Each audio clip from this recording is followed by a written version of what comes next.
tibeko nzeru kwa munthu wamkulu kobasi makamaka mu industry yakwathu kuno ku Malawi ndiye toyamba Sasoja Lucius Banda tatifotokozereni kodi pali kuthekera kuti munthu takutenga nyimbo kukhala chochita chako cha tsiku ndi tsiku kumati mwina kukhala pakhomo kukhala pabanja kumadalira china chilichonse cha pakhomo kudzera muzoyimbayimba nzotheka zimenezi ku Malawi mmene market ili pakali pano? Ndizotheka ndithu ngakhale nthawi inoyo kuitenga music kukhala ngati ntchito yako yeniyeni ya daily ngakhale nthawi inoyo ili yovutirapo kusiyana ndi mmene ife tinkayamba mbuyomu komabe zikhoza kutheka ndithu utha kuitenga music yo ngati chinthu chako chopanga daily. Nyamata ambiri masiku ano akumangoyimba kungoyimba ngati hobe chabe kuti kungosangalatsidwa nkuyimbako koma kumbali ya business mbali imene kuona kuti music koitenganso ngati business mbali imene ukadaulo wake oyimba ambiri amakamaka achinyamata alibe upangiri umenewu. Mwina inu ngati nkhalakala amene mwakhala mu industry imeneyi nthawi yayitali komanso mwakhala muli relevant nthawi yonse imene mwakhala mu industry imeneyi tingaphunzirepo chani mwina kuti tingasandutse bwanji luso lathu kuchoka pa luso chabe nkukhala pa business? Pakali pano ndizosiyana pang'ono ndi mbuyomu mukuti kuti upange drama ndi music talent pakufunika ukadaulo wapadera. Chimene ndikutanthauza nchakuti ndikutengera mmene tidachukira ife mzaka za ma-90 chakuti chifukwa choti anthu adatizolowera alinafe chikhulupiriro kuti timakayimba ma-shows andikushow kuti mayimba ndithu bwinobwino anthu kusangalala tikanena kuti tikubwera kuzayimba show anthu amatikhulupirira ndipo amadzadzana ndithu ku show kuja ndikukamba za show chifukwa ni njira yokhayo imene yasala imene oyimba akumatha kupeza kena kake. Tikakamba kumbali yodutsa nyimbo zasinthiratu kale ife nyimbo tinkajambula nyimbo vya 10 ka 11 12 anthu aliyense osazimvayi tikasala ndi 1 week or 2 weeks kuti tidutse album ndiye tinkadutsa nyimbo imodzi kapena ziwiri nkulira pa wireless baja kusokosa ndithu anthu kuuzidwa kuti imene ndi imodzi chabe koma tajambula nyimbo 10 zimene zituluke kumapeto kwa mwezi uno.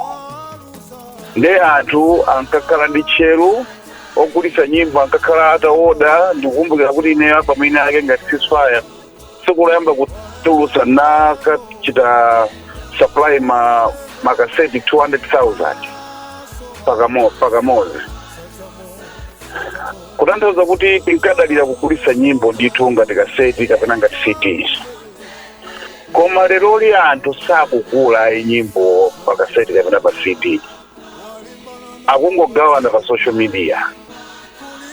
Ngeza sinthano oyimbano akumati akayimba nyimbo ija imodzi akumayiponya pa social media paja kwa ulere kuti ichuke naganiza kuti ikachuka kwambiri aziyitanidwa ndi oyimba kuti tiye tikapange show. Chitsanzo ndi anyamatawa atwinema uziphinyikawa nyimbo yawo imene yachukira pakakhala mashow magrupu akuluakulu akumatha kuwatenga kuti tiyeni mukayimbe nawo nkukhala pasakena kake pamene paja atakhala ochenjera zikafika level imene ijayo chimene chimangofunika nkutenga na awiri atatu amene mukutchuka nkumayimba ngati kabandi panokha chifukwa mchere wasala pamene popo ndi wa live show basi ndithudi.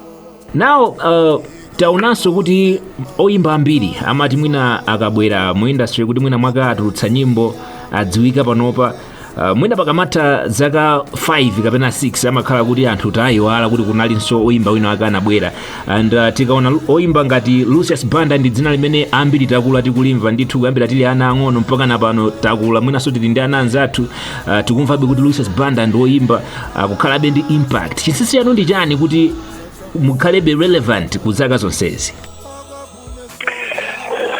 Poyamba ndimathokoza kwambiri background yanga kuti nachokera ku mpingo tinali Hallelujah Band so kumene kuja adatiphunzitsa chikhalidwe chosiyana ndi mmene oyimba ambiri amaphunzitsidwira ola amene amazipangira oyimba okha. Ku Hallelujah nthawi imene timayimba ifeyo bandi ngakhale inali the richest band in the country koma life yathu imakhala ya modest imakhala life normal.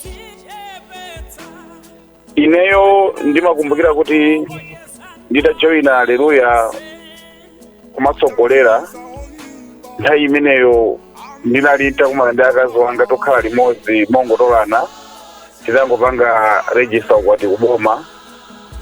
Aleluya, anandiuza kuti sitingakusungeni mu kampasi muno ndi ukwati osamanga.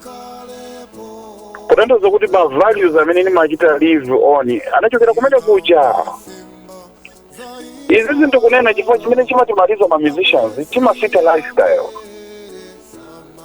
Tikangochuka muja timasintha ndithuka moyo, tili ndi kandalama mwina yakoche pamene tapeza ka 1 million ku banki kuti tichoke ku Lilongwe tibwere ku Blantyre kuja tifunefune malo kaloji ka 20,000 nkugona nkupita apa zodesa paja kwagula nsima ya 1.5 nkudya nkupita ku show timaona ngati tichipa titsika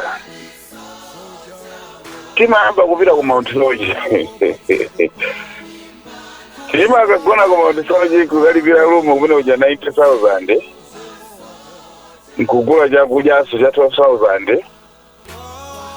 Before you know it, molomoto ugule zida ndi studio ndalama ija yatha chifukwa lifestyle yafita. Tiyamba kugula macheni 100,000. Yeah. Tili ndi 1 million imene tikanatha kukhala meti makhali ambuyo mose mutakana khale nayo. Iyo ija mpita invest mu industry yathu yoyimba ija kuti tikhale ndi studio, tikhale ndi equipment, tikhale ndi bus zoyendera mabandi. Mapeto ake we invest the money into luxury. We don't invest, we squander into luxury. Then sustainability ndi makhano yovuta. Record ina imene kusa yakona msada ikonde suna pange nayo ndrama utakumakhala komweko.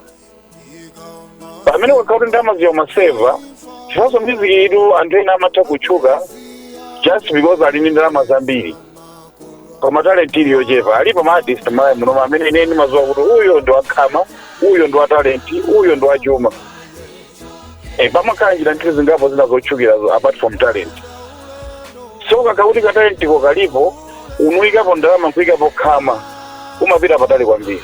Mawanu kupita kwa wachinyamata amene akupanga zoyimba pano angakhale otani kuchokera kwa Lucius Banda?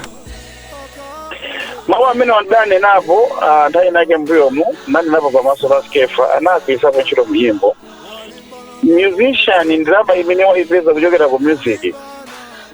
Ndalama imeneyo ndi ngati ndi raw money, ndiyo sapsha. Uitenge imeneyoyo ukaipangire business. Imene ikatuke business ndi chimene nechili chakupya chimene ungajeweyo. Imene kutuka music ija ni ndalama yosakhulupirika chifukwa anytime itakusiya kutuka. Musician pena pake solosiyana kwenikweni ndi player wampira. Player wampira kapena musician akapeza ndalama aipange invest muchina chake chimene chidzakhalitse even yeyo kuimba kutayamba kulephereka olo mpira utayamba kulephereka kuponya. Chimene chijacho azichijera ndalama. Tizinthu ngati timalochi, tizinthu ngati muna transport or real estate imene kumanga manyumba kwa bank azilingano kumene kuja kumaja azapeza kuti azipaja normally. Koma peka ndalama yakushow chifukwa pene makhanga tiyabwera uzizimosa aijanga tilomato kuti awola mmawa mapeto ake apa kukutika. Chabwino, on the lighter note tisanamalize kucheza kwathu sa Soja Lucius Banda, mwina ndikukufunsani kuti Lucius Banda atati apange family koma ya ma celebrity okhaokha ku Malawi kuno, bambo ake Lucius Banda angakhale ndani, nanga mayi ake angakhale ndani, nanga tikapita ku mbali ngati brother kapena sister angakhale ndani, komanso mwina wife angakhale ndani pakati pa anthu odziwika bwino ku Malawi kuno? This one is taking me by surprise. Mother would be Maria Giza Nyakoma. Father, that's a tricky one. I can mention even posthumously those that died. I talk even a young person, eh? I think we had a few, but one of them is Griffin Muhango Wakalimba. Of course, if one would have two fathers, I would have Wambani Kadawira as my other father.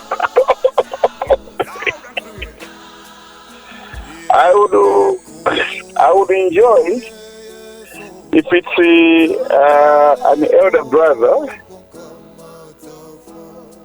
brother or a same age brother, Pocha would fit in.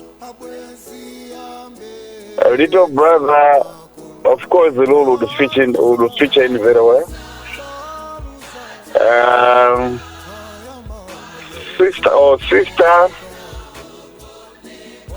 Sister definitely Wendy Hara would fit in very well. Wife,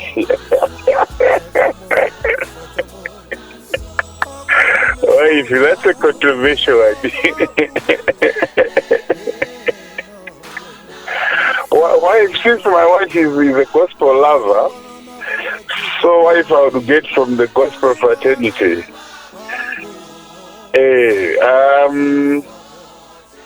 Currently, which gospel artist is happening to me? I am female gospel artist.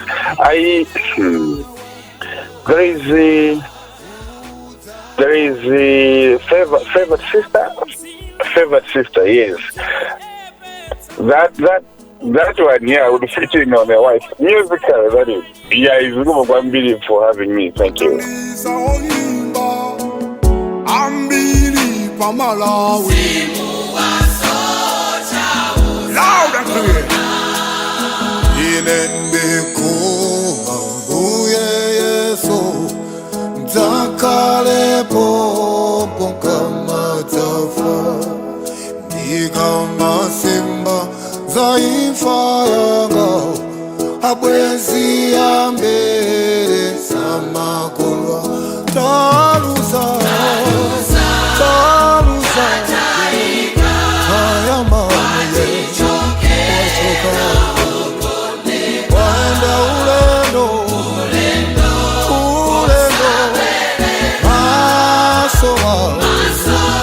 Satamo, Agapune soja, Agapume, soja, Walimbana na Kobatiko, Kulimbana,